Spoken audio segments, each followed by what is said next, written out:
Hello, Namaskar. This is Firstpost and you're watching Vantage with me, Palki Sharma.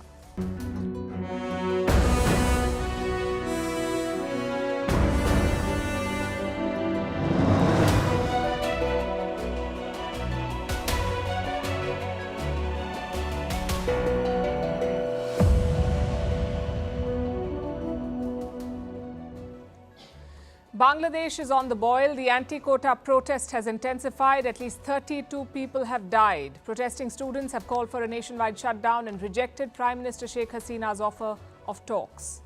India has issued a travel advisory. The US has issued condemnation. We look at the situation on the ground and how it poses a serious challenge to Sheikh Hasina. Meanwhile, in India, the Karnataka government's quota bill has been put on hold. We say it should be scrapped altogether. It's bad politics and bad economics.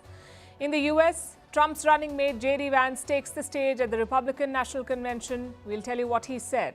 On the other side, Joe Biden is down with the Wuhan virus. Campaigning has been put on hold as his party puts pressure on him to step aside. A special report on an Interpol operation that has cracked down on Africa's Black Axe gang. Why Germany has decided to cut aid to Ukraine. How Venezuela's upcoming election may end President Maduro's decade-long stint in power.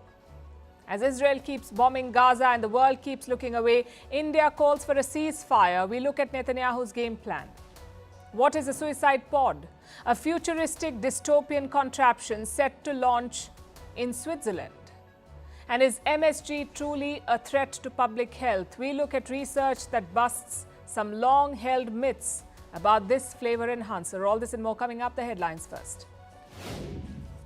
Egypt's Suez Canal reports a 23.4% drop in revenues. This is due to the disruptions in the Red Sea. Since November, Yemen's Houthi rebels have targeted Israeli-linked vessels in the Red Sea. The canal is a crucial source of foreign currency for Egypt, which is battling a severe financial crisis. In India, at least 2 people killed in a train accident in Uttar Pradesh. Several people also injured after a passenger train derailed, overturning several coaches. The train was travelling from Chandigarh to Dibrugarh. The cause of the accident is not yet clear. European Commission President Ursula von der Leyen wins a second term. In 2019, she became the first woman leader of the European Commission. Von der Leyen is a former defence minister of Germany. She has promised to bolster the EU's defence capability and strengthen its industry. Vietnam's Communist Party hands over power to the president. It comes after the party chief had to step down temporarily for health reasons. Vietnam is headed by the Communist Party's General Secretary. The president's position is largely ceremonial. And Central Paris locks down for the Olympics. The opening ceremony will be held next week. Athletes have started arriving at the newly built Olympic Village. Securing the Games remains the top priority for the French authorities.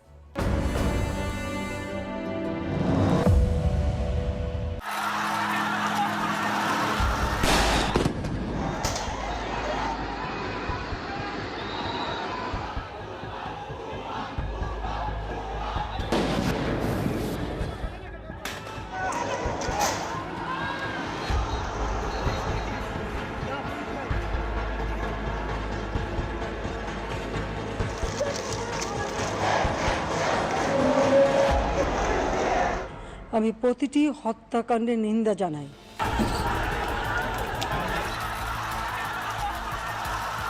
We condemn any violence against peaceful protest.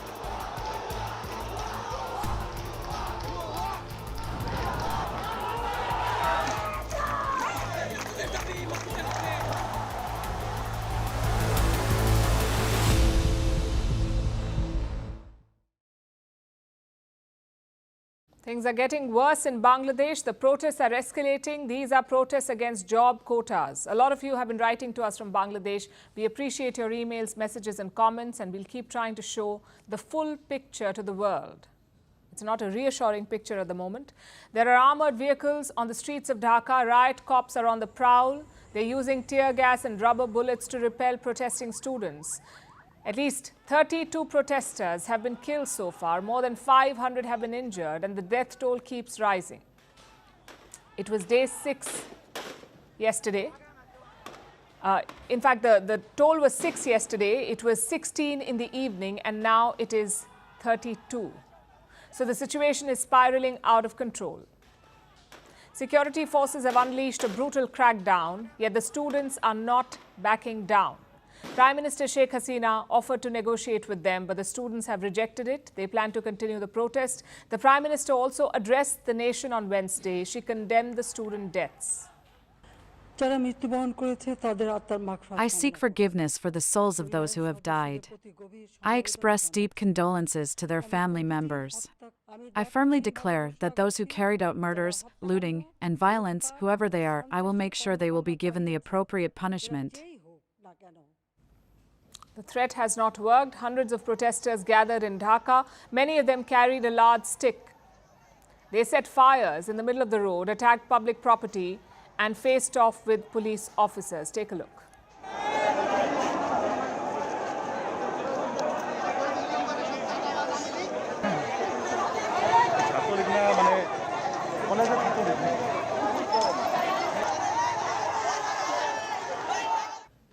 Protesters also targeted the state television headquarters. They have set the building on fire. It is feared that many people are trapped inside. Now, we've covered this protest before. The issue here is a quota in government jobs. Bangladesh used to reserve 30% of jobs for freedom fighters, 30%. People who fought in the 1971 Liberation War, 30% of government jobs were reserved for them and their children and grandchildren. In 2018, there was pushback against this. Students said that the quota was unfair. It was robbing them of a fair opportunity. So in 2018, the quota was abolished. But this month, Dhaka's High Court reversed it. They brought the freedom fighter quota back. Hence these protests. And what has Sheikh Hasina done about it? At first, she was dismissive, which made the students even more angry. But now she's trying to restore order. All schools and colleges have been shut indefinitely in the country. Security agencies have been deployed and mobile internet has been suspended. But the problem has not been solved. Bangladesh's Supreme Court will be hearing this matter next month. The government wants to expedite the hearing. But what happens if the top court also upholds the quota? Then it is up to the government again. Prime Minister Sheikh Hasina says she is open to reforming the quota, but to what extent it's not clear. Plus, the quota has benefited her allies, so protesters ask, why would she reform it? It's a fair question. This unrest poses two main challenges to Sheikh Hasina. First is Western scrutiny. The US and Europe had criticized Bangladesh's recent elections. They said it wasn't free or fair. Hasina had brushed those claims aside. But this unrest is fresh ammunition for the West. Listen to the US State Department. We've been watching this matter very closely, both from our embassy and officials here in Washington. Have been monitoring the protests, have seen the reports of people dying, being killed in the protests. And we, again, call on the government to uphold individuals' rights to protest peacefully. I know what you're thinking. Why does Western opinion matter to Bangladesh? Because of money. Most of Dhaka's textile exports end up in the US and Europe. So Sheikh Hasina must be careful. She cannot give the West excuses to target her, or worse, sanction her trade. Challenge number two is internal. Public protests are a recurring problem in Bangladesh. Just look at this list. In 2010, garment workers protested. Hundreds of them took to the streets. They attacked vehicles, burnt tires, and smashed shops. In 2013, the Shahbag protests happened. Tens of thousands of Bangladeshis demanded death penalty for a convicted war criminal. The same year, you had the Rana Plaza protests. A factory collapse killed more than 1,000 workers, so the backlash was immense. In 2018, Bangladeshis protested for road safety. The same year, they also protested against the 30% quota. And in 2022, the opposition organized a massive movement. Tens of thousands gathered in Dhaka. They demanded Sheikh Hasina's resignation. Now, this recent past makes one thing quite clear. Public protests are worryingly common in Bangladesh. The question is why? Government failure is one reason, but so is the nature of Bangladeshi politics. Sheikh Hasina has been in power since 2009, and in this period, she has cracked down on opposition leaders. They're unable to beat her at the polling booth. So what do? They hit the streets, especially the Jamaat-e-Islami. It's a radical Islamist party in Bangladesh. They are known for hijacking public protests, which is why the Prime Minister must be careful. She may have tamed protests before, but she cannot be complacent. Right now, the protests are only about the quota, but remember, Bangladesh has other problems too. For example, inflation is inching close to 10%. How long before that discontent spills over? It's a worry for Prime Minister Hasina, and it's a worry for India too. Dhaka has been a reliable and close ally for New Delhi. So far, the Indian government has not commented on the unrest, but the Indian mission has issued an advisory. Indians have been asked to avoid travel in Bangladesh. New Delhi will be hoping that the violence stops, because ignoring student deaths is not a good look in diplomacy.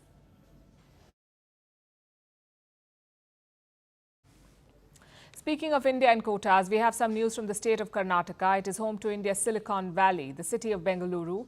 But right now, it's making news for an anti-business move.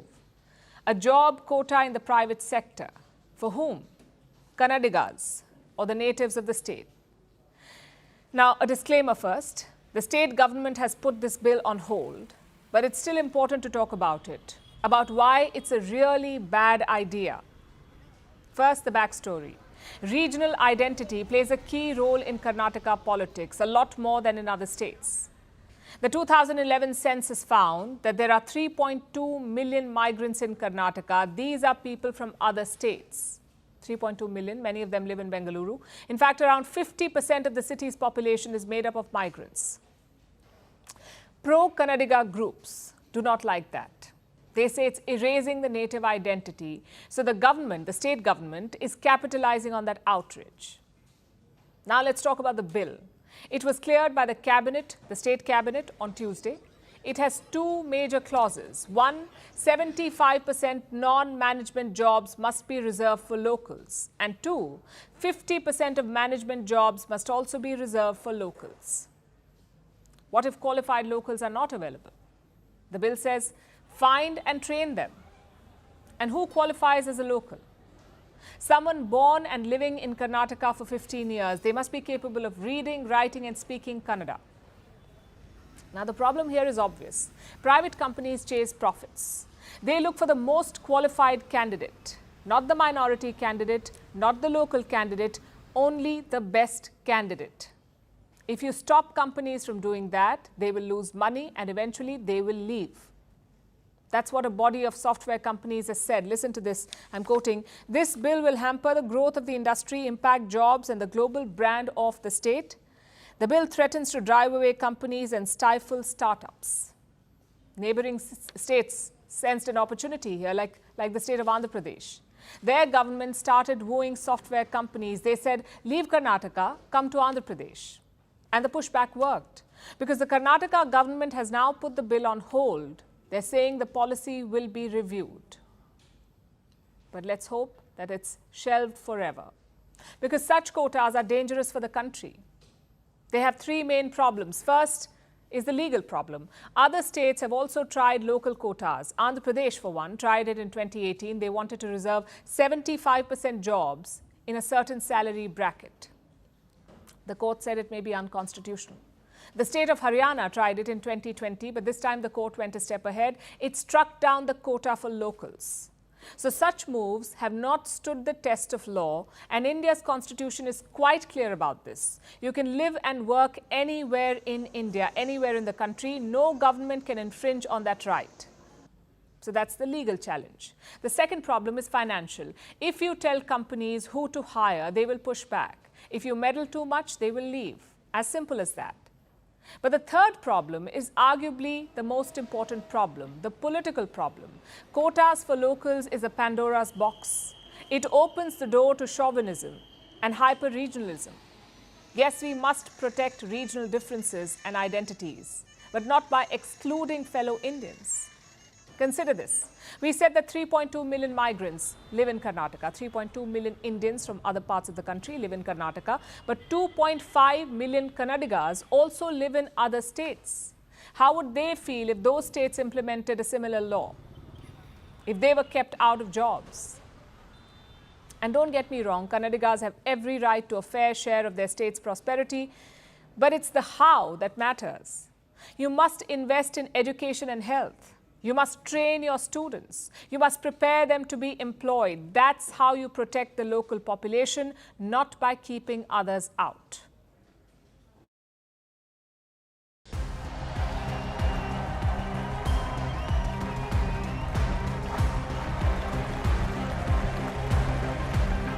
We will protect the wages of American workers.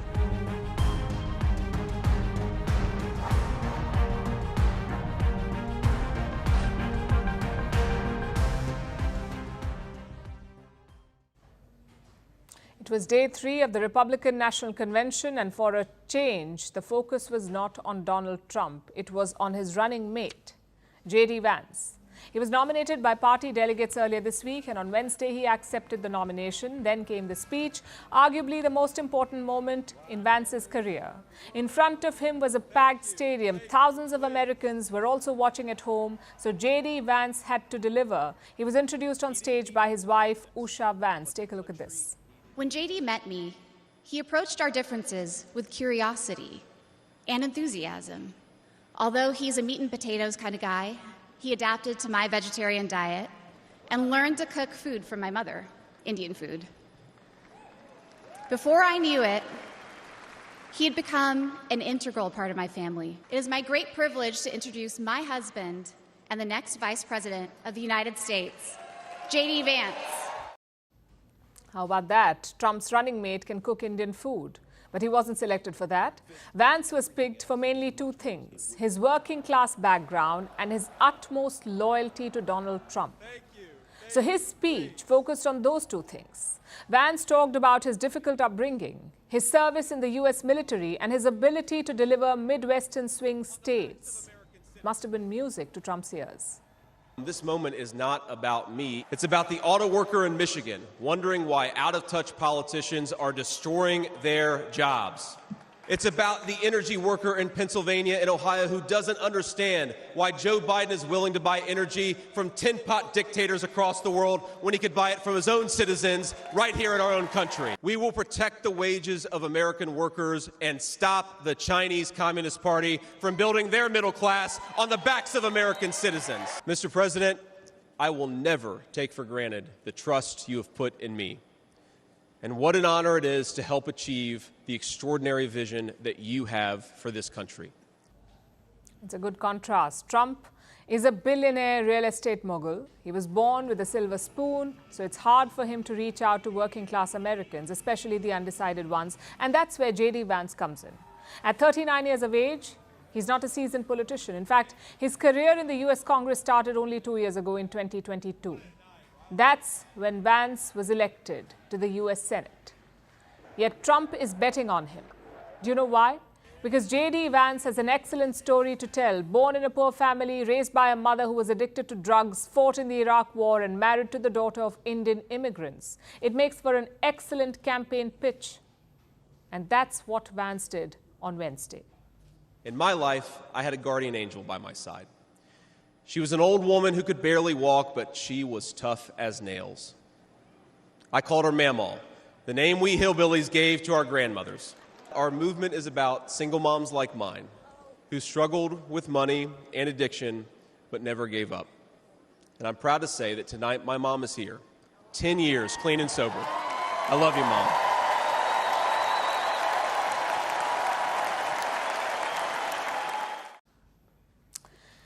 Trump isn't exactly known as a family man, so these moments will help politically.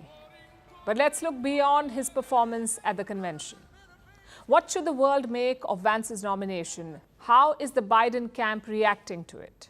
As things stand, Vance is pitted against Vice President Kamala Harris. Harris says she's ready to debate Vance, but the Trump campaign says, hold on, Harris and Biden have not been nominated yet. For all we know, the Democrats could change their ticket. So the Trump campaign wants to wait until the Democratic convention. And when is that? August 19th in Chicago. It looks like the Biden camp has figured out a strategy. They're attacking Vance on mainly one issue, and that is his position on abortion. Recently, the former president selected his running mate, the Senator Vance, J.D. Vance, understand, this is a fellow who in the United States Senate participated in blocking protections for IVF. This is an individual who has said he is for a national and has made every indication that he is for a national abortion ban.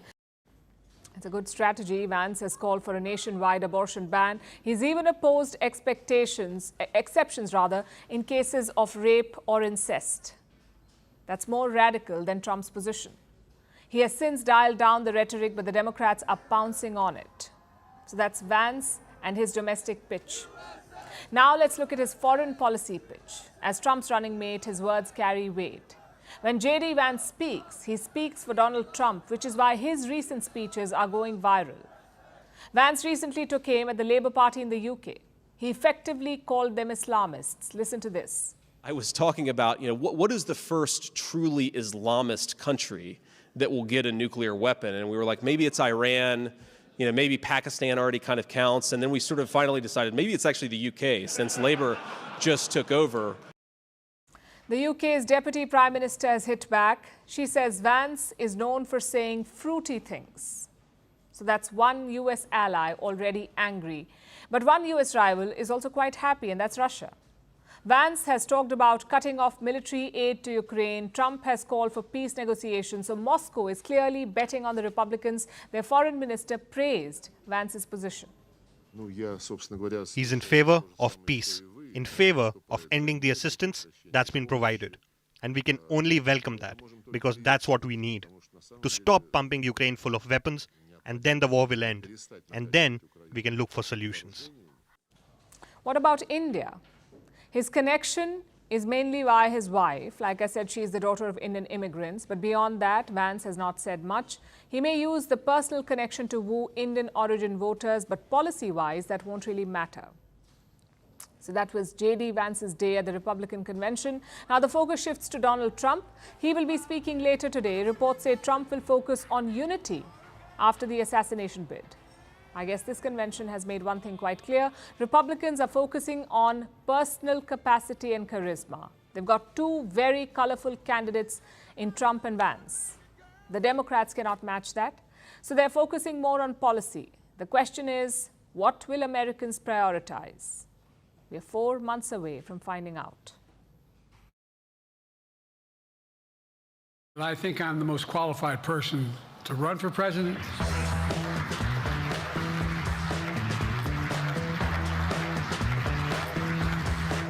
And now I want to hand it over to the president of Ukraine, ladies and gentlemen, President Putin. President Putin.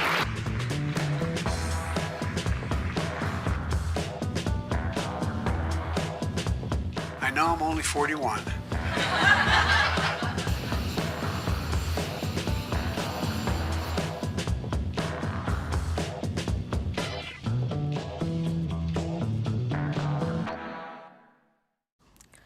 Yes, Joe Biden is stumbling again. As they say, when it rains, it pours, and Biden is caught in the perfect storm. Just when it looked like it couldn't get worse, it did. After the setbacks of the last few weeks, the president is down with the Wuhan virus now. He tested positive yesterday, and this is a big blow to his campaign. Biden has gone into isolation, but before doing that, he was asked about his health, and he said he's doing fine. How are you feeling? Mr. President, how do you feel? How do you feel? Biden was in Las Vegas to campaign. He had to cut his trip short, and he'll be out of action for a while, but it won't be a long break because he cannot afford that. His party is already losing patience with him. Influential Democrats are turning against Joe Biden, like Chuck Schumer, Nancy Pelosi, and Hakeem Jeffries. These are the top Democrats in the U.S. Congress. Biden leans on them to build support for his legislative agenda. In recent days, they've all spoken to Biden about his campaign and about his chances of re-election. And Chuck Schumer was quite blunt. He believes if Biden carries on, the Democrats could suffer losses in the U.S. Congress too. Hakeem Jeffries gave a similar assessment to the president. What about Nancy Pelosi? Reports say that she's convinced that he will lose, that Joe Biden cannot defeat Donald Trump. That's Pelosi's view. So there is pushback from senior Democrats. Biden has been trying to counter them. through some public statements. He says the average Democrats are with him, whatever that means. And even that rings hollow, by the way. A new poll has come out today. It has punctured Biden's claims. It says only 3 out of 10 Democrats, average Democrats, still support Joe Biden for a second term. The majority wants him to withdraw, which brings us to the second major challenge for the party. Who will replace Joe Biden? Who is the best candidate for the job? Can it be Kamala Harris? She can be a consensus choice. That's what another poll says. Another poll was held in 6 American swing states, also called the battleground states. That's because voters here do not have a set preference. They keep swinging between Democrats and Republicans, hence the name swing states. Now, a poll was conducted here and it found that Kamala Harris could be the best replacement for Biden. But that's assuming that the president will step down. He says he won't. He believes he can still turn this around. Before going into isolation, Biden gave an interview. Listen to what he said. I feel good. I feel as good as I did before. Look, one of the things is most communities don't really begin to focus on the election until they get into September. And so all the talk about who's leaning where and how, it's just kind of, you know, everything so far between Trump and me has been basically even. And so, but I feel good because, look, the way Trump has characterized the community is quite frankly sick. Biden believes the polls could show a different picture in September. That's a very optimistic view. Also, it was expressed before he tested positive, but now this new bout of illness puts the public focus back on his health, and that's something that Biden and his team were desperately trying to avoid. So his re-election hinges on the health factor. Is he fit enough to continue? Can he sustain for 4 more years? Can he handle the pressures, physical and mental, of being a president? More and more people believe he cannot. And there's no doubt that he's falling ill more often. During the debate with Trump, Biden was not coherent. He sounded raspy. His aides had blamed the debacle on a cold and a jet lag. He's back in the United States 12 or 13 days before the debate. So his explanation for a poor debate performance is jet lag. So what I want to say is it's the jet lag and also the cold. Now, Biden is in isolation. He's being treated for the Wuhan virus. It's his second break in less than 2 weeks. Earlier, he'd paused all campaign activities in the wake of the Trump shooting. Different reasons, yes, but the impact is the same. Every day away from the campaign is a day wasted, and you cannot afford that during election season, especially if your health is being questioned. You have to be out and about. You have to prove that you're fit by campaigning hard, by surviving the grind of rallies and speeches, by being more visible. Joe Biden understands that. He says he'll step down if he is diagnosed with a medical condition. Is there anything that you would look to, you personally, not anybody else, not other pundits, not even perhaps family members, that you would look to say, if I see that, I will reevaluate? If there had some medical condition that emerged, if the doctors came to me and said, you got this problem, that problem. The thing is, voters may not wait for a doctor's certificate. Biden should use this period of isolation to reflect on his chances and his capabilities and step aside instead of waiting to be pushed aside.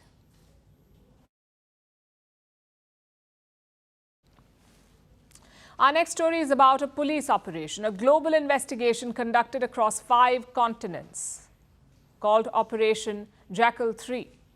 The operation was conducted by Interpol, and among their targets was a notorious gang, a group that originated in West Africa, in Nigeria, but now it spans the globe. It is called Black Axe. Black Axe is involved in almost every type of organized crime: drug smuggling, human trafficking, murder, extortion. But the gang is best known for cyber crimes, for financial fraud committed online. Interpol was going after cyber criminals, including those from Black Axe. They've arrested hundreds of gang members and seized assets worth millions. Here's our report. 72 people were arrested in Argentina. The police seized $1.2 million in high-quality counterfeit banknotes. About 100 suspicious bank accounts were frozen.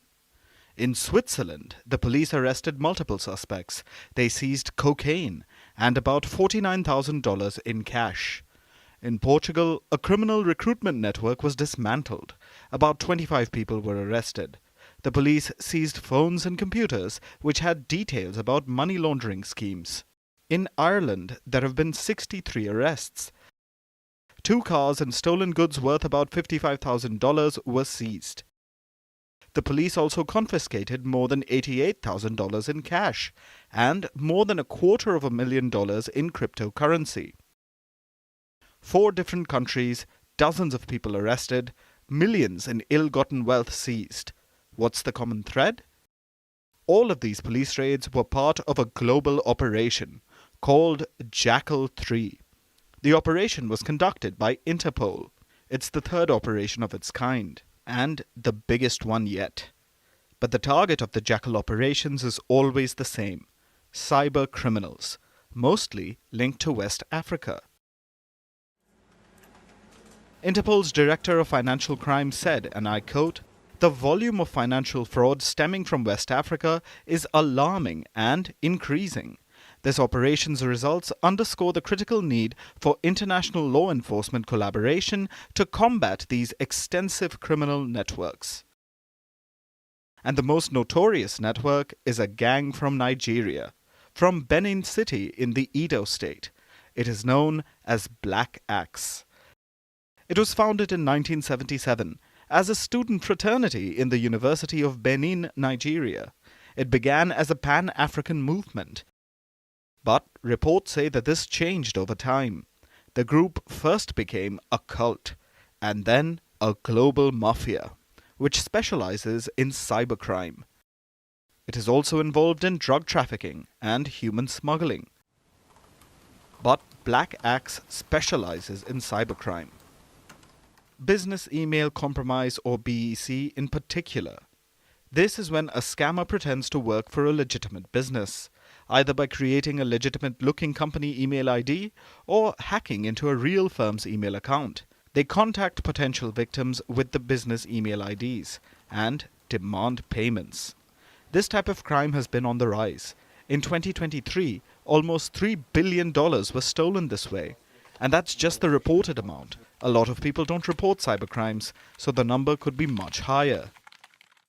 Overall, more than $12.5 billion was stolen by cybercriminals in 2023, and Black Axe was behind a number of these robberies. That's why their members featured prominently among the people arrested in Operation Jackal 3. The operation took place between the 10th of April and the 3rd of July. Interpol just released the final figures. About 300 people have been arrested across 21 countries in 5 continents. About 400 additional suspects have been identified, and about 720 bank accounts have been frozen.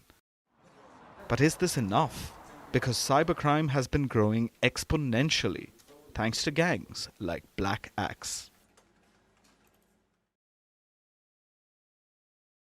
Now let's talk about Ukraine. In the last 24 hours, Kiev received some good news and some bad news. Let's start with the good news. Ukrainian President Zelensky is in the UK today attending a European Community Summit, being hosted by Britain's new Prime Minister Keir Starmer. Starmer is going out of his way to assure Zelensky that Britain has his back. So our first task here today is to confirm our steadfast support for Ukraine, to unite once again behind those values that we cherish, and to say we will face down aggression on this continent together. Because the threat from Russia reaches right across Europe. Starmer is sending a message. Like Rishi Sunak and Boris Johnson before him, Starmer will continue to help Ukraine. That's the message, and that was the good news. And it must have been music to Zelensky's ears, because lately he would have been hearing a more ominous sound, the whispers of his Western allies abandoning him, starting with his most important ally, the United States of America. There was always a good chance that Donald Trump would win this year's election and return to the White House, but that possibility became more real this week, after the attempt on Trump's life. He seems closer to power than ever before, and that is bad news for Ukraine, because Trump has been quite clear. He wants to stop funding Kiev. He wants to push for talks between Ukraine and Russia. Whether this happens or not, the message is clear. Trump has no interest in burning money on Zelensky. And now Trump has chosen J.D. Vance as his running mate, a man who openly doesn't care for Ukraine. So Zelensky's days of getting American money may be numbered. And that alone could be enough to cost him the war. Without American support, Ukraine will struggle to keep Russia at bay. But perhaps it could manage for a while, grind it out for a few years. That may have been a possibility until this news came in from Germany. The German government passed its budget yesterday, the budget for 2025, and there was a small detail that stood out. The amount Berlin set aside for aid to Kiev. That amount was about $8.7 billion in 2024, but in 2025, Germany has only allotted half that amount, a straight 50% cut. Berlin defended this move. Their finance minister, Christian Lindner, made his excuses after the budget. He said that Ukraine's funding was secured because of money from frozen Russian assets. This was a plan the West had devised a few weeks ago to loan Ukraine $50 billion, using the proceeds from frozen Russian assets in their possession. Germany says that this plan will result in Ukraine having plenty of money. So it doesn't need to set aside too much for additional aid. That was the excuse. But is that the only reason that Berlin is cutting funds for Ukraine? Lindner also had this to say. Germany continues to be strongly engaged on an international level, but to some extent, weight is being shifted. We have to invest a lot more in our hard security, and at the same time, we cannot continue to be involved across the world like we used to be. He said Germany needs to invest money in hard security. That means defense spending, and it could explain the decision behind cutting funds for Ukraine. Germany is a member of NATO, but it doesn't really pull its weight. Germany has systematically underinvested in its military.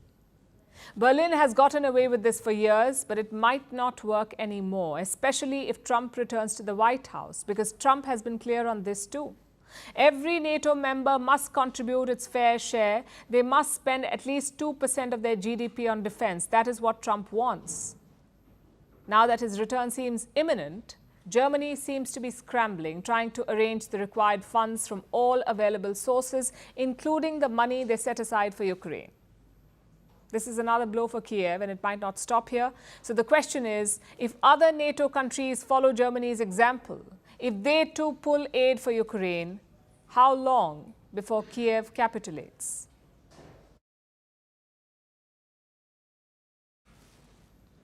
Our next story is from Venezuela, a South American country with the world's biggest known oil reserves and an increasing number of Western sanctions. Venezuela is heading to polls this month, and one person is prominent on the ballot: President Nicolas Maduro. So much so that his face appears 13 times on the ballot. But will that help him win the election? This time he cannot count on it, because for the first time in a decade, Maduro is facing a challenge from the opposition. His chief opponent, Gonzalez, is ahead in the polls. Maduro has been president since 2013. Under him, the economy has halved and 1/5 of the population has left the country. So will this election be the end of the road for him? Or can he find a way to keep his grip on power? Our next report tells you. This is the ballot for Venezuela's upcoming presidential election. Notice something strange? Well, it's right there. That is the face of Nicolas Maduro. And it appears not just once or twice, but 13 times. In fact, it takes up the entire top row of the ballot. So why is Maduro's picture there 13 times? Well, it's for all political groups he's representing. Now, this isn't unusual for Venezuela. Multiple parties often nominate the same candidate. But 13 times is a lot. It makes Maduro the easiest to identify. Venezuela's ballot has 38 political parties. It's to make the elections feel democratic. However, it's anything but free and fair. If you don't want Venezuela to fall in a bloodshed, in a fratricidal civil war, because of the fascists, then let's guarantee the biggest electoral success in the electoral history of our people. Venezuela is heading to polls on July 28th. The country has 17 million eligible voters. This is Venezuela's first election since 2018. On one side is Nicolas Maduro. He's the incumbent. He belongs to the United Socialist Party of Venezuela. Maduro was elected as president in 2013, so this is his 11th year in office. Maduro is the heir to Hugo Chavez, a popular socialist who expanded Venezuela's welfare state. After Chavez died, Maduro won the elections. In 2018, he was re-elected again. The election was seen as a sham, and Maduro's popularity took a hit. After all, he presided over Venezuela's economic collapse. Millions left the country. There's corruption and government mismanagement. But Maduro doesn't seem to be too bothered. He looks to be dancing his way to victory. But his happy dance could soon be over.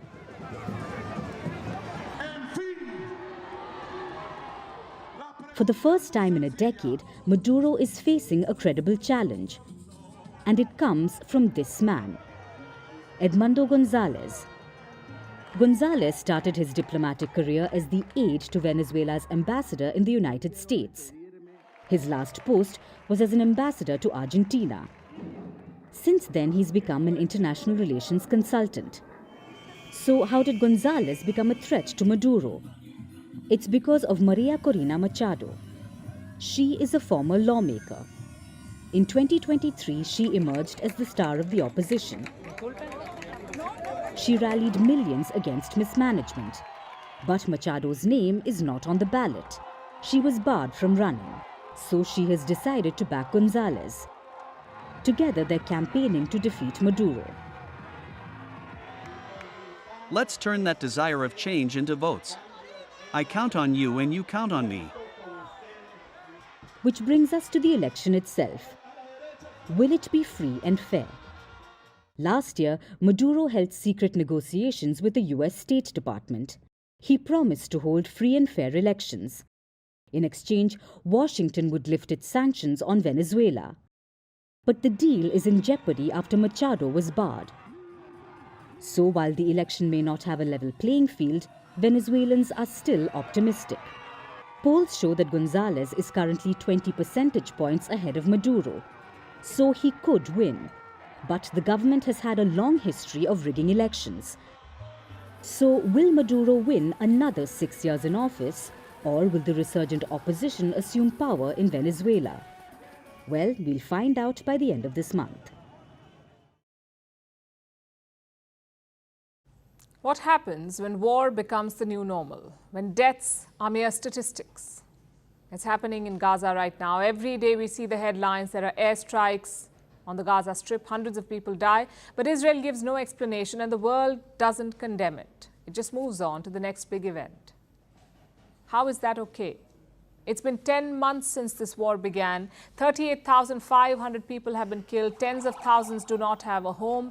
Children are starving and Israeli hostages are still being held in Gaza. Yet there seems to be no end to the attacks. Looks like Israel's game plan is only war. But how is that sustainable? Yesterday, India spoke about this at the United Nations. It called for a ceasefire in Gaza. India was among the countries which strongly and unequivocally condemned the terror attacks on Israel on 7th October 2023. We have also condemned the loss of civilian lives in the ongoing Israel-Hamas conflict. We have called for restraint, de-escalation, and emphasized peaceful resolution of the conflict through dialogue and diplomacy. We have also urged adherence to international law and international humanitarian law under all circumstances. We reiterate the call for an immediate, full and complete ceasefire, safe, timely and sustained humanitarian assistance and unrestricted access to relief and essential humanitarian services in the Gaza Strip. India's point is very simple.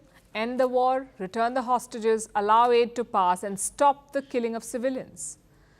But for any of this to happen, Israel has to agree. It has to want a ceasefire, but does it? I'll tell you why I ask this. Until last week, a ceasefire deal was on the table. It was proposed by the United States. Hamas seemed okay with it. The talks were making good progress. But then Israel bombed a safe zone. More than 90 people were killed in that strike. So Hamas left the talks. And it's not the first time something like this has happened. In the month of May, Gaza was days away from a ceasefire. And what did Israel do? It sent tanks into the city of Rafah. Another example is from last November. The two sides were close to a truce. That's when Israel stepped up the strikes. Basically, every time there's talk of peace, Israel escalates the war. What explains this? There could be two possible reasons. The first is to pressurize Hamas. If Israel ramps up the attacks, Hamas has its back to the wall. So it is more likely to make concessions. That could be one reason. The other argument is that Israel just doesn't want this war to end, or more precisely, Netanyahu doesn't want the war to end. When Hamas attacked on October 7th, Israel set two goals. One, bring back all the hostages, and two, destroy Hamas. Now, a ceasefire deal can achieve the first goal, the release of the hostages. As far as destroying Hamas is concerned, before October, they had around 30,000 fighters. Israel's army says it has killed 13,000 of them. But top Hamas commanders are still alive. So what exactly is Israel's goal? Killing all people affiliated to Hamas in the Gaza Strip? Or just eradicating the top commanders, or both? Israel has not clarified. And critics say this is part of Prime Minister Netanyahu's plan. If he doesn't define a goal, he won't be under pressure to stick to it, let alone try to achieve it. Because now this war is helping no one but Benjamin Netanyahu. He is the only person benefiting. The longer the war, the longer he can remain in power, and some of his allies support this strategy. I came here to the most important place for the state of Israel, the people of Israel, to pray for the hostages. May they return home without a reckless deal, without surrender. I am praying and also working hard for the Prime Minister to have courage not to concede and to go on until victory is achieved, to add military pressure, to stop the fuel, to win. That was Ben Gvir, Israel's far-right security minister. He was at the Al-Aqsa Mosque praying for the return of hostages, but he won't accept a ceasefire deal. That's how Israel's government is approaching this. They plan to fight on. But the people of Israel have a different opinion. They want the hostages back, and they want them now. Calling for the Prime Minister to seal this deal. The Defense Minister and all the security services telling us this is the right moment to close this deal. There is more than 9 months in the captivity in Gaza, and I'm here to make everything and to put all the efforts to bring them home. We are here asking our Prime Minister not to fly before he's making the deal, before he's signing the deal. Israelis want a peace deal. Their government wants war. Caught in between are 100 hostages and tens of thousands of Gazans, while the rest of the world is busy looking away.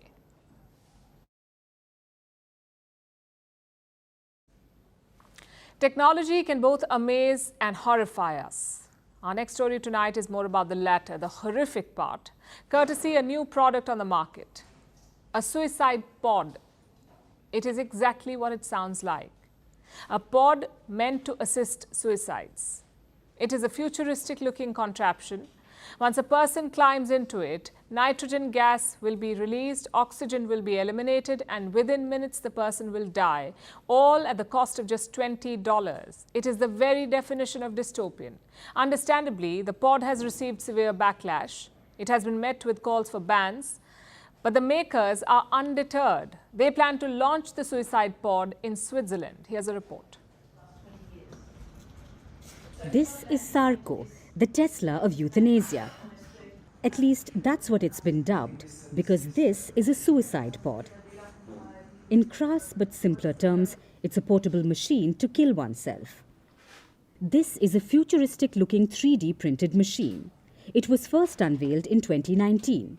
Ever since then, it has been mired in controversy, and expectedly so. But now the drama has reached new heights, because for the first time it will be open to use. That releases the lid.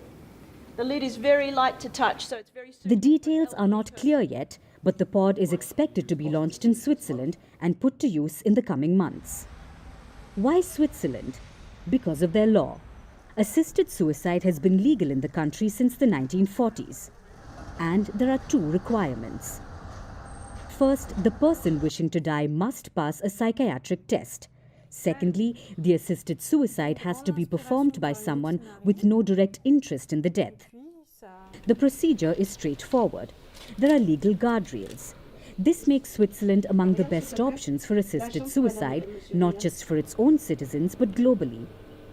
The country is now called a suicide tourism magnet. So Switzerland was the obvious pick. But what differentiates the pod from other means of euthanasia? How does it work? After the psychiatric test is complete, the pod will allow a person to die without the requirement of medical supervision.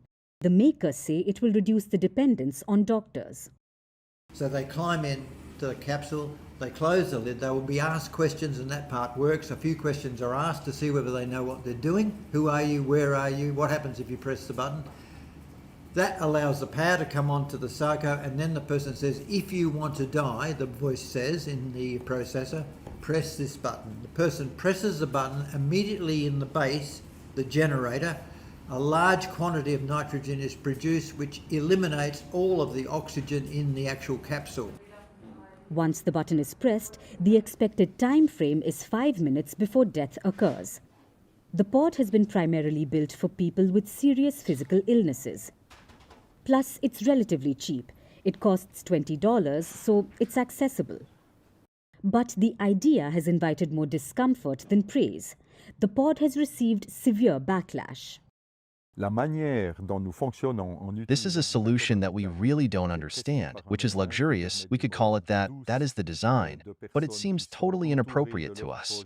The way we work, using pentobarbital, which is prescribed by a doctor, which allows people to die gently, surrounded by their loved ones, friends, and children, is a death that is so much more serene than shutting oneself up alone in a sarco, even if that sarco happens to be facing the Matterhorn.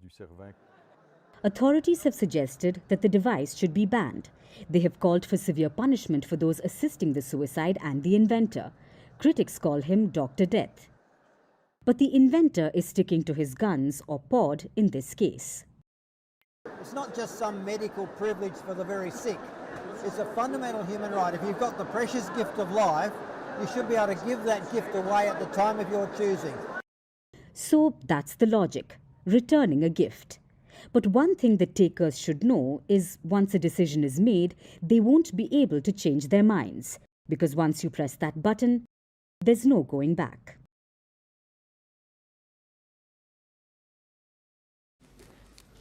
MSG is having a renaissance, or should we say it is finally getting vengeance. Tonight we'll tell you why. But first the basics, what is MSG? Our story begins in the year 1907. When a Japanese chemist boiled down edible seaweed to extract what's called glutamate. Glutamate gives foods a brothy, savory flavor. The chemist called this taste umami. In fact, he coined the term. Then he took the glutamate and reduced it to a white crystallized powder. This powder is called MSG, that's short for monosodium glutamate, or MSG. It is added to food just like salt and sugar. MSG is a flavor enhancer. It gives food the umami taste. Soon after the discovery, a Japanese company started manufacturing MSG. The company was called Ajinomoto.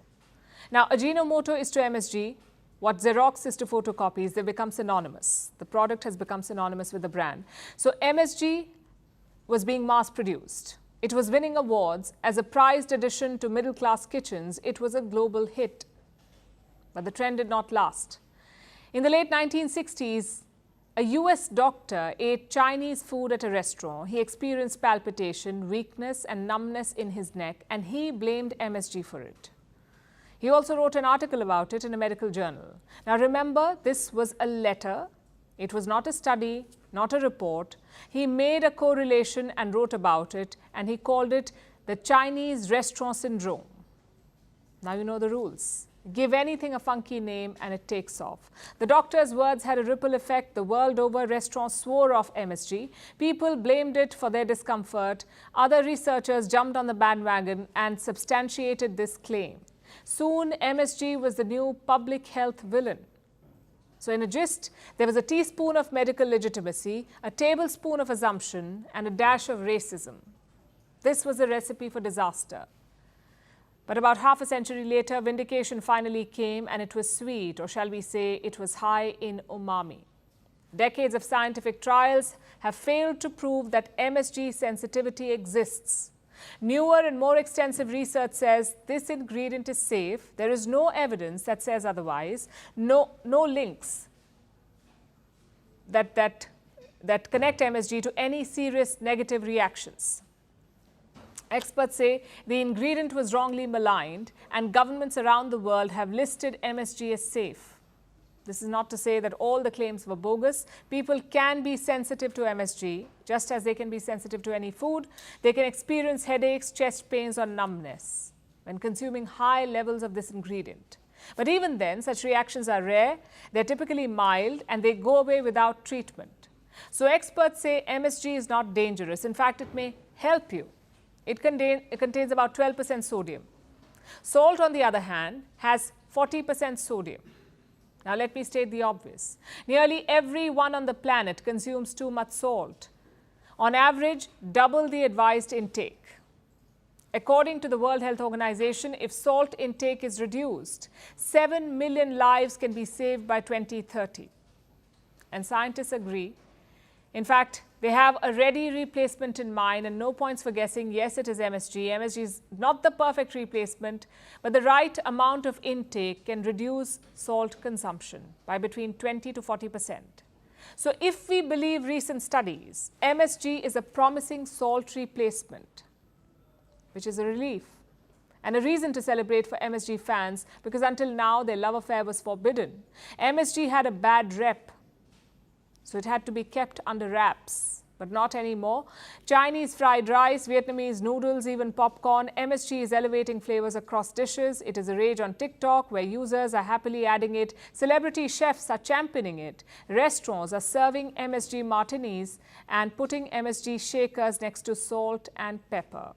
So this is the bottom line. Yes, there are published studies which link MSG to negative health outcomes, but as of today, none of them hold in the court of scientific research. Experts and health authorities say MSG is safe. Most people can enjoy it. It may sound controversial, but it is true. Remember when Pluto was considered a planet? It was once true, but it's not anymore, because like everything else in our world, science evolves.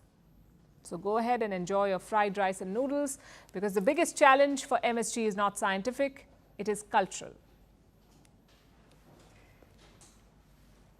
And now it's time for Vantage Shots, images that tell the story. Deadly fire kills 16 people at a shopping mall in southwestern China. A huge salt lake dries out in Serbia as the country grapples with a heat wave. And a zoo in Germany shows off 2 newborn Amur tigers to the public. Finally, taking you back in history, on this day in 1947, the Indian Independence Act was cleared by the British Parliament. This act divided British India into 2 new independent nations, India and Pakistan. We're leaving you on that note. Thank you for watching. We'll see you tomorrow.